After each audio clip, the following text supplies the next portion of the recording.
between Barnes Avenue and Bronxwood Avenue in the Bronx.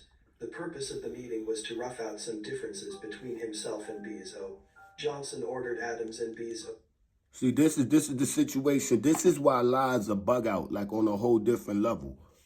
Bezo and Meezy got into a beef because Bezo gave Meezy some work. Meezy, instead of flipping the shit, sniffed the shit. You understand what I'm saying? Come to find out, the boy was a cokehead. He fucked up Bezo's money. Bezo wanted his bread. Bezo was calling for motherfucking, calling for Meezy's head. We having powwows about getting rid of Meezy because he fucked Bezo's money up. So Lie calls us all together to have a powwow to solve our differences out by going riding on some Max. This is how we going to solve our shit. We going to shoot at them. We going to try to kill them. And we going to unify our shit, which is insane, but it gets deeper than that. Like, it gets even deeper. Like, all this shit crazy, but it's going to get way deeper. To put in work together to reconcile their differences. He said the Biggs and Dummy W are on the corner, and that it is lit for them. Bezo wanted Flex, another BHB member, faded from the gang, because Flex, who was a soldier who was not part of the BHB hierarchy, messed up drugs that Bezo had provided. Adams did not want Flex to be kicked out of the gang. As Adams and Bezo were getting into a car to carry out Johnson's order, however, Johnson told Saeed Cade that he had to get in the car because he had to redeem himself. Cade had to redeem himself because after BHB member Thomas Morton had shot Cade, Cade had told on him, although later on he took his... Yo, y'all heard that shit? Well, this nigga start playing a fucking beat. The fuck wrong with that nigga? Y'all heard that shit? So this is basically the situation. We having a powwow. We about to go ride out. Lie tells Old Dog that Old Dog got to get in that car and put in work too, because Old Dog got to redeem himself for snitching on 10 stacks. Like, yo, my nigga, does this shit sound like the craziest shit you ever heard in your life? You're going to send a well-known rat that you know is a rat on a hit to go kill somebody. You can't make this shit up, bro. I'm not making it up. I'm not making it up.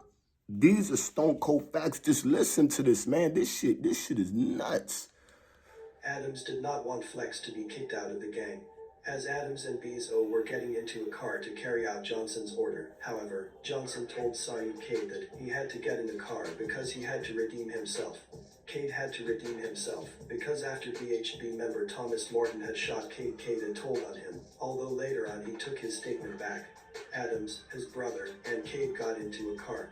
Adams was driving, and Cade was in the back. This is what I'm saying. Everything adds up, bro. Everywhere that you look is going to be the same story. One thing about the truth is always going to be consistent. It's not going to change. Lies will change. Lies are always going to change. The truth is always going to have a pattern and it's going to remain the same. Even if we articulate it differently, we're going to say the same exact story, where we was at, who was there, who did what, and what happened, because it's the truth.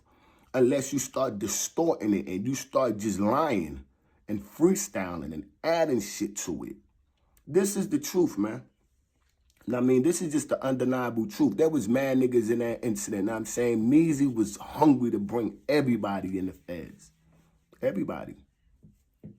I wasn't going to be your motherfucking pal, Meezy. I wasn't going to be your corroborating witness to make your story sound true. Meezy, nigga, fuck you, nigga. I hope your ass die in the feds. I hope they catch you, and I hope they kill you in there. You hear me? I mean that shit from the bottom of my heart, boy. You the one that brought me into this whole situation, you no good piece of shit, faggot, buster. I hope everything bad happened to you. And all them niggas that stay free. And I was really trying to go against you. I went against you on the stand. Lie, no. I went up there and said, I don't believe nothing Meezy say. I was trying to get you buried under, boy. You don't even know how bad I wanted you. And I ran into you in Queens, boy. You lucky you was in another house. I told you through the door, boy, if I ever see you, Amy, boy, I'ma hurt you, and I'ma hurt you bad. I don't give a fuck what none of the DAs say. I don't give a fuck what none of the investigators say. I don't give a fuck about nothing the feds say, boy. If I get my hands on you, if I run into you, you are in a world of trouble. And you know that, nigga. I done had to go in your crib with a hammer. Real shit. You was talking that shit in the town thinking shit is a joke. Me and old dog pulled up right up to your crib with a hammer. Boy, don't play with me. The fuck you think you is? Who the fuck you think you playing with? Oh, bust ass nigga done got me put in the feds face in 20 years because you done killed somebody that had absolutely nothing to do with me. My case ain't have nothing to do with you, boy. You done brought me in this whole situation. And you did that shit in front of Lie. That's what breaks my fucking heart. Lie let you do that shit.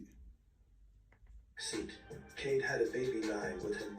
Adams had obtained the gun from Gistel, and it was supposed to be used for the specific purpose of the Mac Boars. Adams had given the weapon to Bettis, and Bettis passed it to Cade. Rosario recalled that Johnson had addressed Cade prior to the shooting, and that the designated shooters were picked up for one car. The evidence at trial indicated that David Cherry, aka Showtime, a leader of the BHP, had directed Morton to shoot Cade because Cade had disrespected Cherry and called his... Yeah, this is a whole nother situation. But yeah, this is all real shit right here, know what I'm saying? This is all real live shit. All the documents is there. So like I said before, I mean, I don't blame niggas. I don't blame niggas for being mad at me. You know, I know the G code. I know I broke the G code to the fullest extent, man. But being around this type of buster shit like that and facing my whole life. Matter of fact, let me give you a brief summary of my whole situation. When this shooting happened right here, this shit happened in 2013. I got picked up in 2017. 4 years later. 4 years later. I wasn't blood no more. I was working. I was a civilian. Like, I was completely out of that life. I wasn't feeling all that hounds going against the max. Like, because I'm in the town, I'm like, I'm risking everything. First of all, I'm risking being killed. Because they ain't soft. They'll kill me too. You understand what I'm saying? And I'm risking killing these niggas. But I'm going to go to jail for my own kind. It's not like I'm warming with, you know what I'm saying, with some Crips. I'm warming with some Latin Kings. I'm even warming with some UBN niggas. No, I'm warming with my own Brims. And I'm risking everything to war with my own kind. That's when I said, you know what, man, enough is enough. But getting back to it, they picked me up 4 years later. You know what I'm saying? I go into the feds. I see how the feds is, man. The feds is a whole different ball game, bro.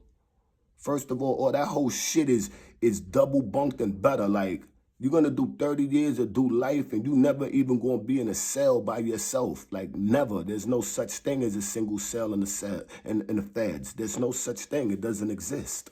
Unless you go to ADX. That's the only place that's single cell. And not just that, you know what I'm saying? When you get locked up in the feds, they'll send you